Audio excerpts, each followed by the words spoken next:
Today our topic of discussion is muscle contraction. How a skeletal muscle or a smooth muscle contracts. Suppose I am planning to move my fingers and hold this chalk. So what will our brain do? This is, I have already mentioned that this is the motor center of brain. That is primary motor center, this is supplementary motor center, and this is premotor cortex. This motor center will plan to execute this movement. So what will happen? From these areas, a tract will come down with the information to move these fingers. That is called corticospinal tract. Actually, lateral corticospinal tract is involved in the fine movement of hands, and this lateral corticospinal tract will move down and ultimately ends up in the ventral horn of the spinal cord. And from this ventral horn, the second order neuron will supply the actual muscle fiber. So this is the second order neuron. Now whenever the action potential comes on this second order neuron, we all know in the synapse, this is synapse, this is the premotor neuron, and this is the motor end plate. So what will happen? Whenever action potential will come to this premotor knob, sodium channel will be opened, that is voltage gated sodium channel, and voltage gated sodium channel will enter into the presynaptic knob. And here is some vesicles, we called it presynaptic knob vesicles, which are in which there are several types of neurotransmitters present. There are mainly acetylcholine, which will be released in this synapse. But how this acetylcholine will be released in this synapse? Now, if we see that the first what is happening in the first port, that sodium voltage gated sodium channels is open, and after reaching some certain action potential will be gained, and there will be calcium channel will be opened, and this calcium ultimately draws these synaptic vesicles to the membrane, and acetylcholine will be released in the synapse. And this acetylcholine will act over this receptor. This is called nicotinic receptor. Acetylcholine will come to this nicotinic receptor, and by this sodium will be accumulated inside the cell from the outside, and potassium will go out. So what will happen?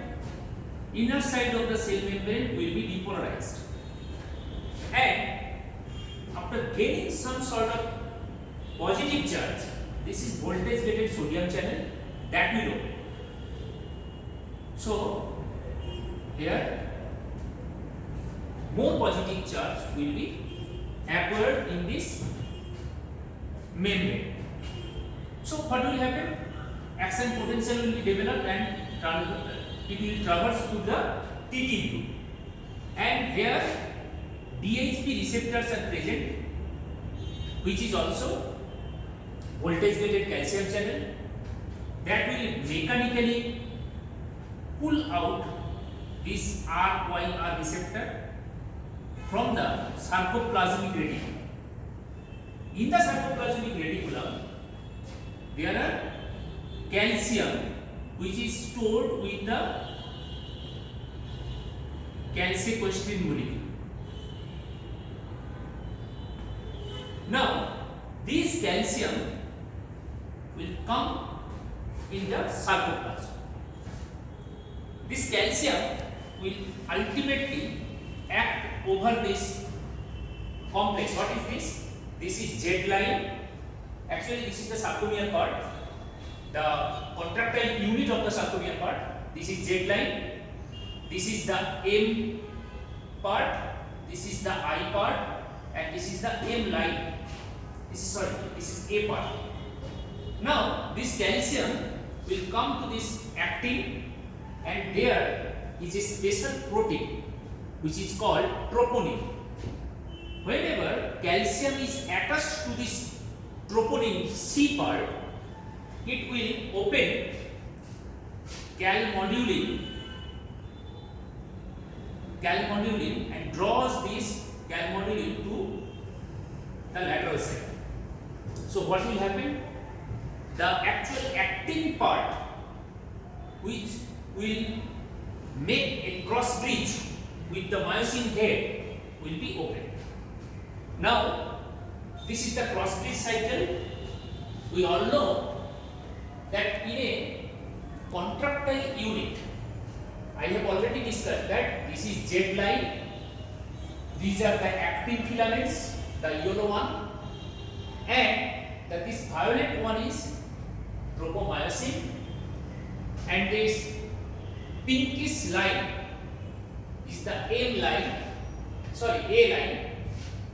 and this line is actually made up of myosin molecules, and these myosin heads are actually wanting to attach with this actin molecule, but there is a special protein which is actually inhibits this attachment, that is called tropomyosin. Whenever this calcium is released from the sarcoplasmic reticulum, that calcium will attach in this protein that is called troponin, and this troponin, after attachment of this calcium, this troponin will draws out the tropomyosin molecule. So what will happen? This myosin head will attach in the actin binding site, and a cross bridge cycle ultimately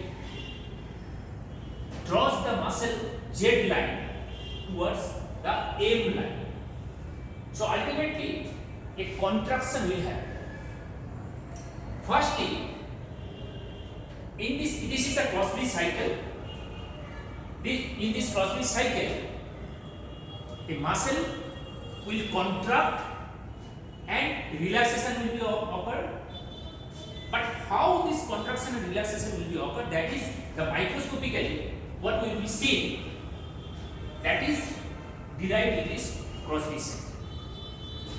In the first step, ATP molecule is attached in this myosin head, so that whenever this ATP molecule is attached, the myosin head will be detached from the actin, and it will produce a special state which is called cocked state.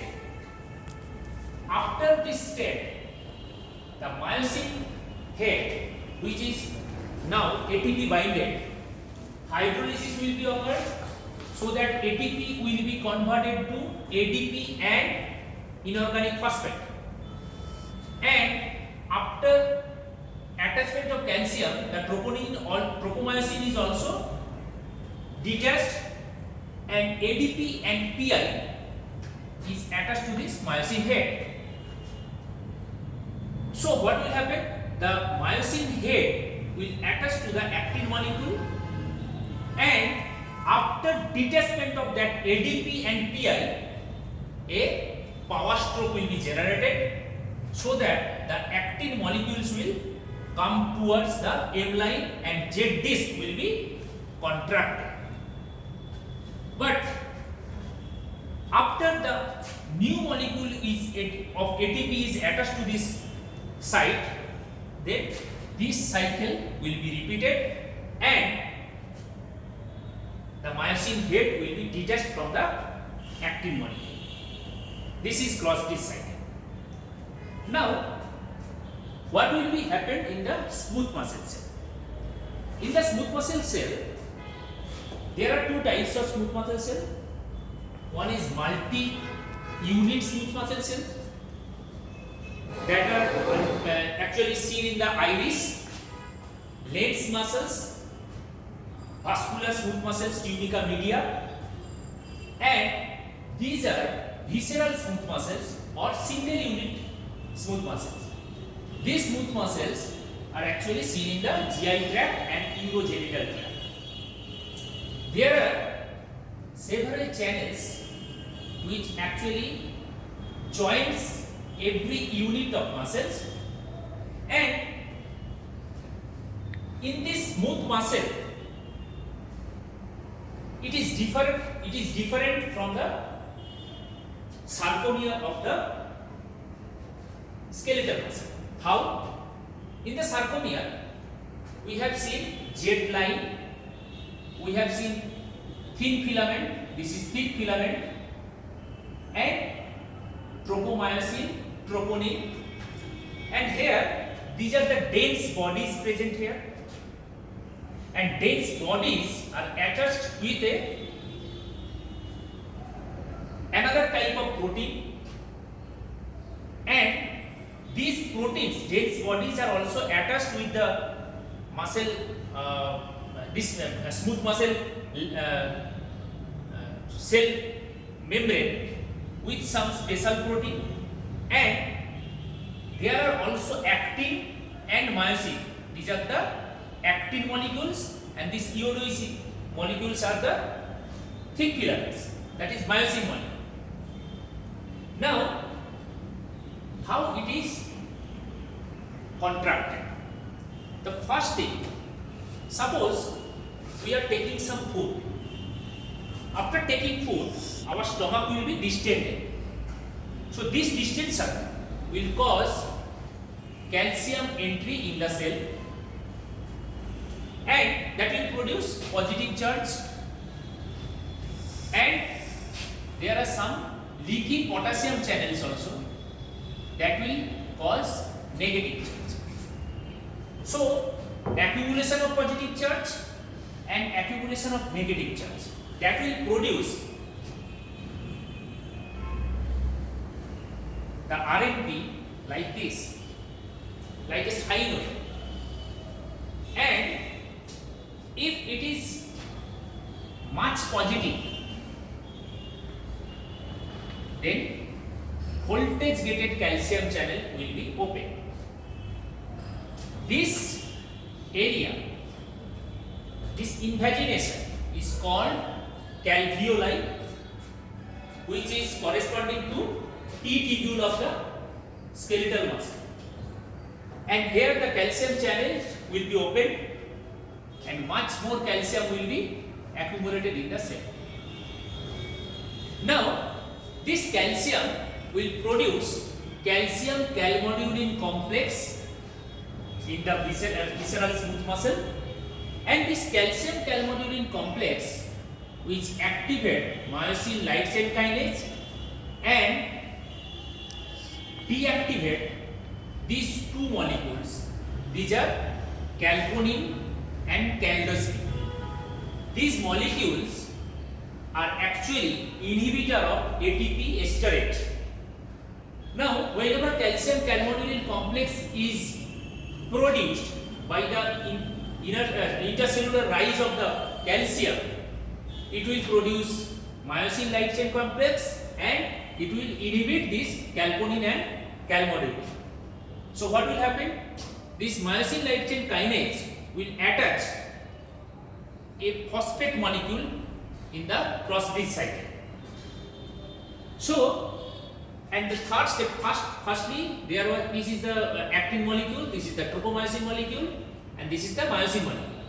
There was ATP was present there, and after attachment of the ATP, the myosin head will be detached from the thin filament, and due to this myosin light chain kinase, a new phosphate molecule will be attached in the myosin head.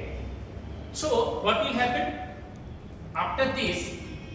Phosphorylation will occur. ATP will converted to ADP and new inorganic phosphate. So this molecule will attach to this actin head, and after detachment of the phosphate molecule, cross bridge will be occurred and power stroke will be generated. So this gap will be reduced. Here the gap is more and here this gap is reduced. So muscle contraction will be occurred.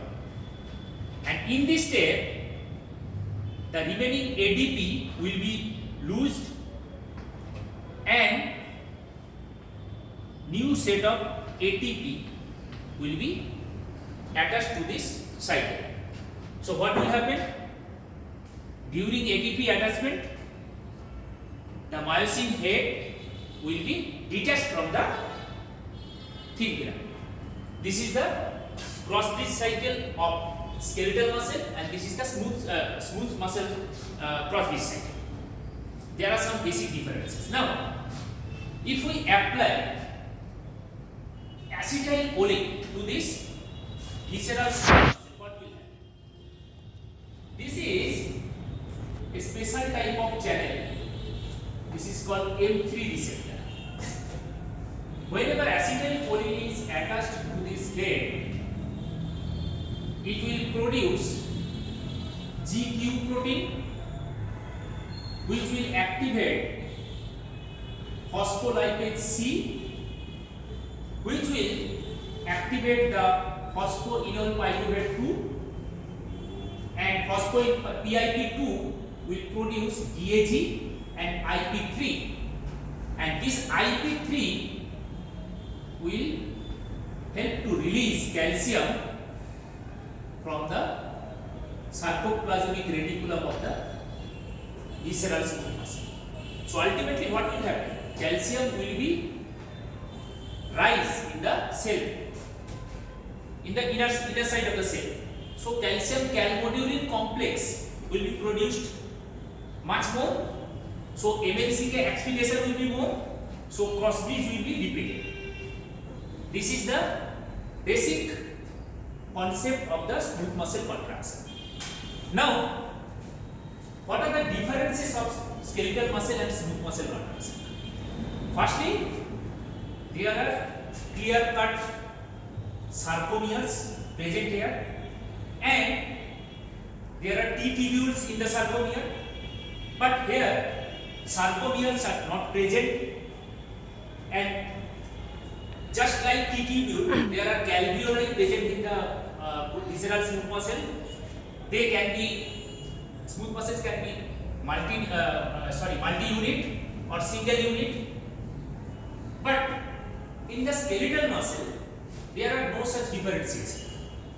And in the skeletal muscle, the cross bridge cycle is very much prominent, but in the visceral smooth muscles or multi-unit smooth muscles, the cross bridge cycle is not very prominent. So these are the basic differences. And what are the difference between skeletal muscle contraction and cardiac muscle contraction? In skeletal muscle contraction, this DHP receptor is voltage sensitive calcium channel that will mechanically pull this ryanodine receptor of the endoplasmic reticulum. But in cardiac muscles, this DHP is not attached with ryanodine receptor. Ryanodine is present in the sarcoplasmic reticulum, and in cardiac smooth muscle, what will happen? Inner side the T tubule, there is calcium present in the T tubule. During action potential, when action potential is coming to this DHP receptor, calcium will be enter from this T tubule, and this calcium will help to open this ryanodine receptor, so that calcium from the endoplasmic reticulum will come to the cytoplasm. This is called calcium induced calcium release. That means this calcium induces to release calcium from the endoplasmic reticulum. This is called CICR. And there is another basic difference of the cardiac muscle cells and with the skeletal muscle cells. In skeletal muscle cells, around the T tubule there is two sarcoplasmic reticulum. One is here and one is here, and in between the two sarcoplasmic reticulum, one T tubule is there. So it is called triad. This is called triad. But in cardiac muscle, it is present like this: one T tubule and one sarcoplasmic reticulum. This is called dyad. So these are the basic concept of skeletal muscle cell contraction and smooth muscle cell contraction. Now, another thing I have already mentioned that in skeletal muscle cells, these are the somatic nerves which are coming from the ventral horn, and in visceral smooth muscles, these are the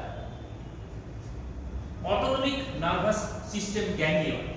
From here, parasympathetic stimulation and sympathetic stimulation both can act on this visceral smooth muscles. So this is all for today.